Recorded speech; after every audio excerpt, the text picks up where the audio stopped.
On Monday, obviously, you talked a lot about your career rebirth, and obviously in reference to kind of what happened in Baton Rouge. Can you expand on that and why exactly you chose here at McNeese? You know, after being fired in Baton Rouge, taking the year off and doing some NBA stuff and working around, you know, you were looking for an entry point back in, and you were looking for somebody that was going to be a willing partner in your entry back in. And I think you want to see a lot of things align. And everybody talks, you know, I talked to a bunch of schools, but where's the action? And so I felt like, you know, at McNeese there was a lot of action behind what they were talking about. Everybody says, oh, we want to win. Well, do you have an arena that looks like this? Do you have facilities that look like this? Do you have an administration that's committed to winning like this? So there's a lot of other things that go into it. And I felt like that McNeese had all that. And then I was very familiar with Louisiana. I mean, some of my best friends in the world are in Baton Rouge. I'm a lot closer to them. They'll be able to come see us play. So I think there's just a lot of things that aligned. A lot of life is timing. I think this is the right time for McNeese's program. They need to roll the dice a little bit. I think it was the right time for me. I need to roll the dice a little bit on my career to get it jump-started. I think the area needs a jump start still from the hurricane. It just so happened it came together in a place that I'm extremely comfortable in. You talked a little bit there about your NBA experience. What does that do coming back here to college and a mid-major rather than a high major like LSU? Well, I think, you know, everybody asks, like, what'd you think of the NBA? It's the same sport, totally different game. Like I said, we're still playing basketball, but it's totally different in terms of the game. I think I learned a lot about the spacing, how to play my five-man a little bit better. You're going to see some movement with the five-man, some different ways to kind of get the five-man out of the way, where he's kind of in the play, but he's not in the way. Sometimes our five-man was a little bit too much in the way, and especially if you didn't have a five-man who could shoot. It's easy to space with a five-man who can shoot, but how can you do it with a five-man who can't shoot? And so I think there'll be some good stuff there that we can build off of. You know, I learned a lot about. You know, they're very efficient with their time. I got more efficient with our practice time as we went through at LSU. When I was first there, we were practicing 2.5, 3 hours. By the time I was done, we were practicing, you know, at the end of the season, we were practicing 45 minutes to an hour. So I got more efficient with my use of time. And I think the NBA really teaches you that, because those guys, I mean, they got collective bargaining. There's all sorts of other stuff that's in there. And so I think there's a lot of lessons, both from a spacing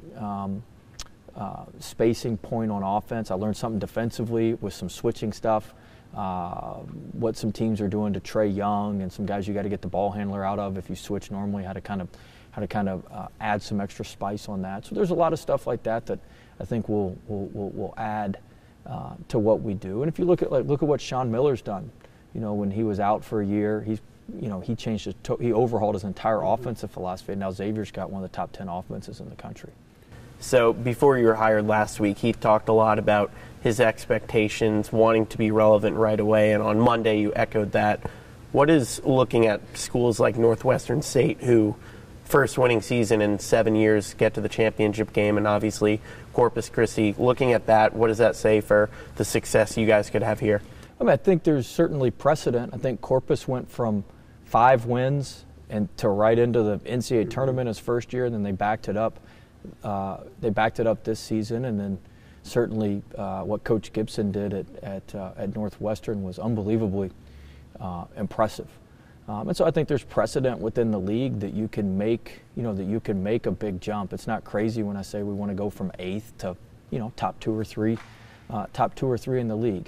You know, the ball can bounce a lot of crazy ways in basketball. You just want to give yourself a shot every night, and you want to be in that, you know, if you can be consistently in that top 2 or 3 in the league, some years you'll win it, some years, you know, you'll kick the ball out of bounds and you may come in 2nd or 3rd. But if you can consistently be there, you've got a shot to really, you know, have a good program and have a good team, and that's what we're after. But certainly Northwestern's done that. Certainly Corpus has done that, and you look at Nichols. I mean, Nichols had won back-to-back Southland regular season championships the 2 years before this. They slipped a little bit this past season, but they had been very, very successful as well. And they really built that from nothing when they got rid of J.D. Piper. They hired Richie Riley, then they hired Claunch, and that just went. I mean, that just shot straight up when they hired those guys. So there's certainly a lot of precedent with that in the league, and hopefully we can follow that. And officially, obviously, can't talk about players who might enter the portal from here, but what have you seen out of the players who are here? Well, it's funny. I've met with all of them. I've talked to all of them, and they all kind of ask me, what's your opinion of this? What's your opinion of that? Well, I have my opinions from watching. I've watched the last couple regular season games. I certainly watched the Southland Conference tournament with a lot of interest.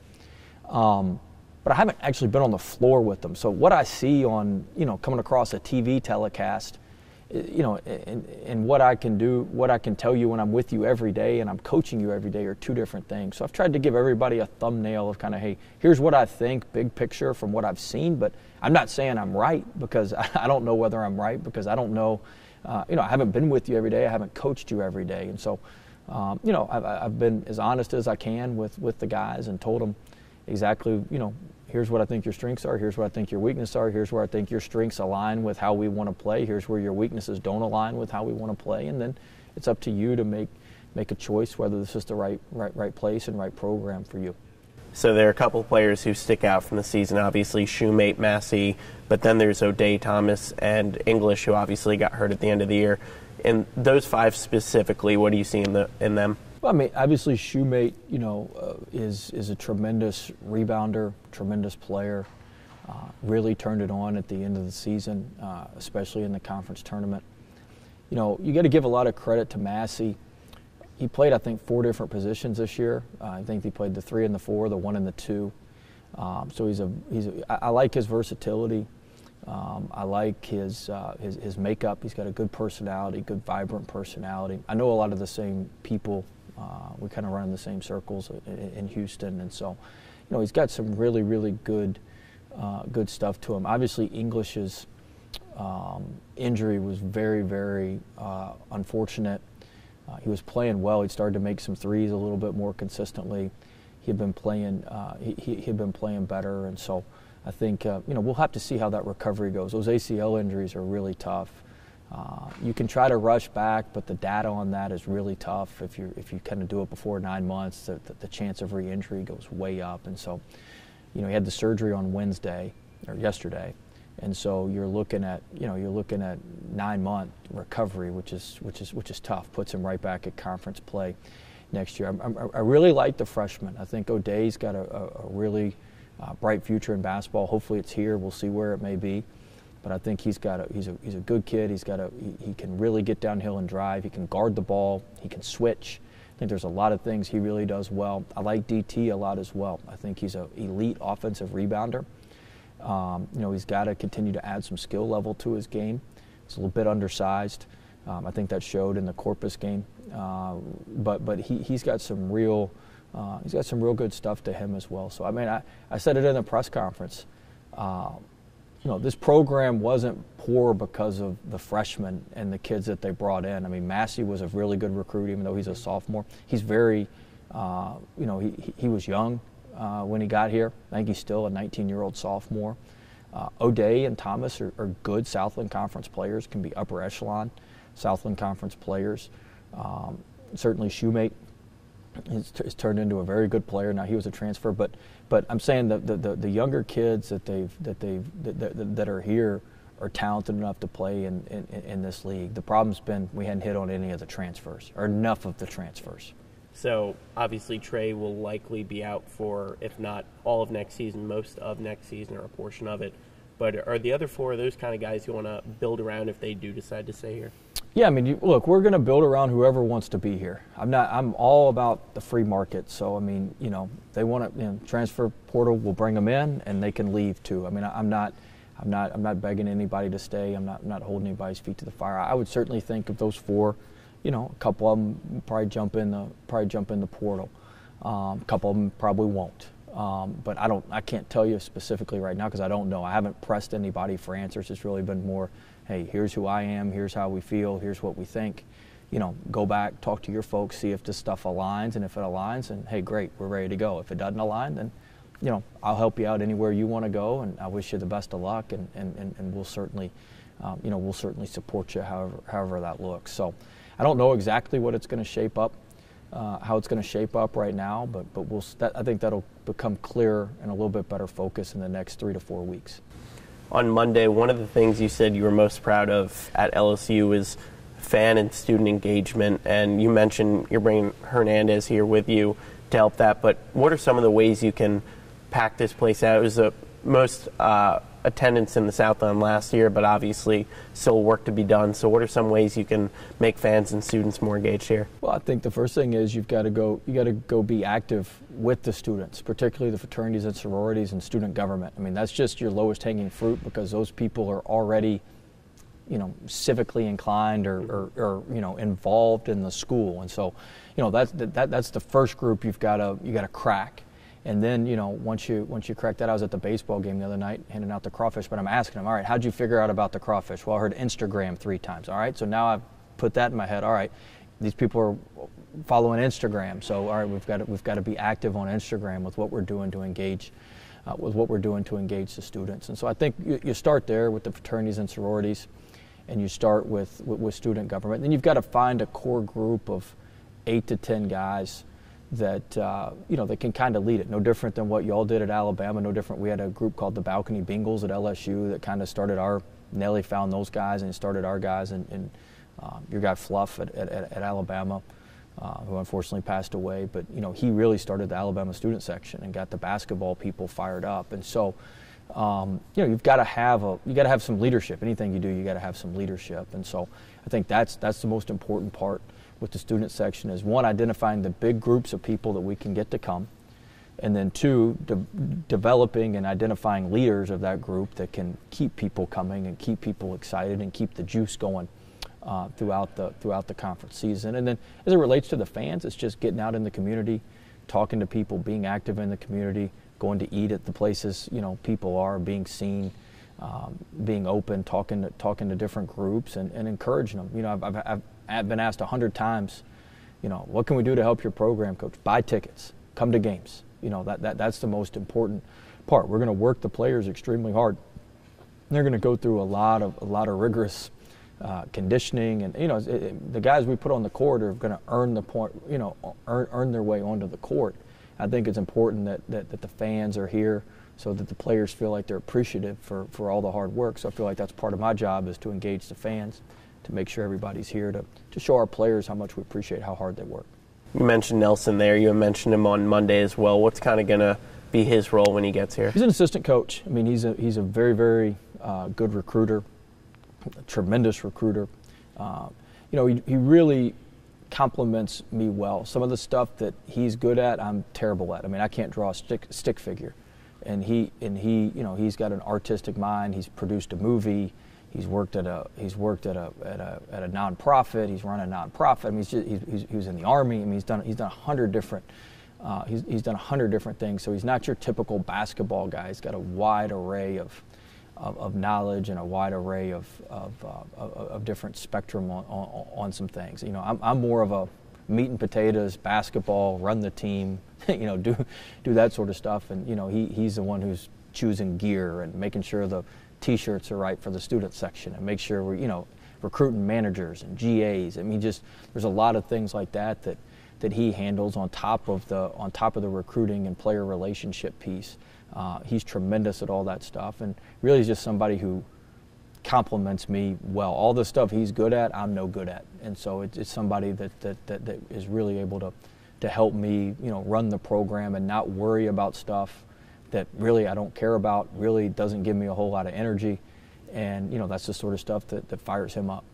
I don't know if this is something you can or can't talk about, but do you know who is going to be on the rest of your staff yet? Or? Yes, I have a good idea, but a couple of them are still in the NCAA tournament. A couple of them are still, working through some things. One of them still working through something at his previous school, but it'll be all guys that I'm extremely familiar with. Guys, most of them have all worked with me. Before at LSU or other places, and so it'll be a good staff. It'll be guys that all have, high major experience, multiple years of high major experience, and they understand our system and they understand how we do things. So what does that do for you, coming from a high major to a low major, and being able to help fulfill those expectations you have for this? Well, I mean, I think having a staff, having people that understand, I think it certainly can expedite our process of getting the standards and getting the program up and running. It's not like I have to teach my staff what we're doing. They know exactly how it works. They know exactly how we do it. They know exactly how we move and what we have going on. And so, the staff understands that. The staff will help expedite the learning curve for the players. We're probably going to have quite a few new players. I mean, we're going to have 13 new players for us. Mm-hmm. Now, some of them, some of these kids will get in the portal. I've known, we got some kids, I've known them since they're in 8th grade or 9th grade. I've known them a long, long time. But we're going to have, we're going to have a whole new team. And I think with our staff having some camaraderie and having been together, I think that'll certainly help expedite the learning curve and the learning process of what we're trying to implement and what we're trying to make happen here. In your contract, it obviously mentioned the 5-game suspension. Yep. How did that come about, and did you have any decision in that, or how did that come about? Well, that's above my pay grade, but that's what happens when the attorneys get involved and they kind of, look, they talk to all the stakeholders, whether it be attorneys, NCAA reps, school reps, all that stuff. They got together and they looked at, what's kind of happened in some of the other cases where those things have fallen and what may be appropriate for us here at McNeese as we get going here. And so I certainly agree with what they've done. If I didn't agree, I wouldn't have signed the contract. I think what's been implemented is a very robust compliance program and a very very stringent set of rules of how we're gonna operate, and certainly being suspended the first 5 games. But that was done with a lot of research, a lot of consultation between a lot of different folks, and I'm certainly in agreement with what they've done. For you, how is that going to impact you guys at the start, since obviously you won't be able to be with the team and figuring out where they're at in the first 5 games? Well, I mean, look, we gotta win our conference. At the end of the day, we got to win the Southland Conference. We got to win a lot of games in the regular season so we can get a 1 or 2 seed, and then we got to win, 2 to 3 games on our home court. And so, will it stagger things a little bit? Yeah, maybe. We may be a little bit slower out of the starting gates. But I think the most important part is that when we hit late December and can start early January, start conference play, that we're all ready to go, and I think that'll be the case. It also mentioned a set of recruiting violations. You're not able to partake in off-campus activities until August, and then in September and October you can't at all. So how is that going to impact you guys? Well, I mean, I think with the transfer portal, we haven't had a lot of kids visit. I mean, I can obviously be active when I'm on campus with the visits, and so. Will it have an impact? Certainly, it'll have an impact. I mean, that's just part of it, and that's sometimes you got to take your medicine on some things. But will it be detrimental, just crippling to the program? I hope not. I don't think so. That's why partly having people I'm familiar with, people that I really trust on staff. I think that's a huge part of it, and they can run it, and I trust them to recruit and do things the right way when they're out there. Obviously, your contract also includes the highest salary of anyone in the Southland Conference for basketball. What does that say about Heath and this university's trust in you and expectations in you? I mean, look, I've had people call me about some. I said, look, guys, when they're calling me about high school kids and some things, I'm saying, guys, they didn't bring me here to come in 5th place. I mean, this is. Look, I think the contract clearly backs up. I talked about action earlier on. Clearly backs up what he's been saying, what the university's been saying, what I've been saying. I mean, look, they're paying me and our staff at a level that they expect to compete at the top of the conference, and my staff and I expect to compete at the top of the conference. And so, that's the charge. That's what we're being paid to do. That's what we're being compensated to do, and that's what we got to do. And so, that's just the way it is. And that's how we want it. What do we want to do? Be the 5th in pay in the conference and hope to scrap out 5th place? I mean, that doesn't seem very inviting to me, very fun to me. So, this is what we are. This is what we signed up for. It's time to go. And on Monday in your introduction, John Rudd was here. When his number was retired this season, he talked about wanting to be relevant in the Southland Conference, and obviously you have those expectations. What was your conversation with him like? I wish we could use him to rebound a little bit for us. He's a rebounding monster. That's just an unbelievable skill, man. When you see a rebounder, and I mean, you look at his rebounding numbers, it's incredible. But no, we were just getting to know each other. Obviously, I'd done some research. I knew who he was. I'd seen his jersey retired. He's a proud McNeese guy. He has a lot of pride in our program, and I think he wants to see us get back moving and get back to the top. Certainly sooner rather than later. So I think he's going to be rowing in the same direction with us, and excited to get this thing moving. And another person who was honored this year, his name is right there, Joe Dumars. What does having guys like Dumars and Rudd do for McNeese, and how can you use that to recruit and tell them they did this, so can you? Joe Dumars is worked his way up. I mean, he's one of the top executives at the NBA. He's certainly somebody who we want to be very active in our program. He's the most, those are two of the most recognizable names of our basketball program and of our university as well. And they're both tremendous ambassadors for McNeese, tremendous ambassadors for our basketball program. So, we just want to build something that they're proud of, certainly something that we can use in recruiting, that, hey, look, you can get drafted from here. You can make things happen from here. Both of them were drafted and played professionally. And so, I think that all backs up, and it's, once again, action behind what we're telling people. And lastly, I'll just wrap it up with this. How excited are you to get going here? I'm excited. It's been a great first week. Of course, we hadn't lost yet, so that's made it a little bit easier. But, it's been a great first week here. Everybody's been extremely welcoming, and just really, really excited about the opportunity to build this program, really, really appreciative of the opportunity to build this program, and hopefully we can make a mark and leave a legacy here at McNeese where this basketball program is never, ever thought of as an 8th place team again. We're competing, for as long as we're here, as long as, we want to turn the tide.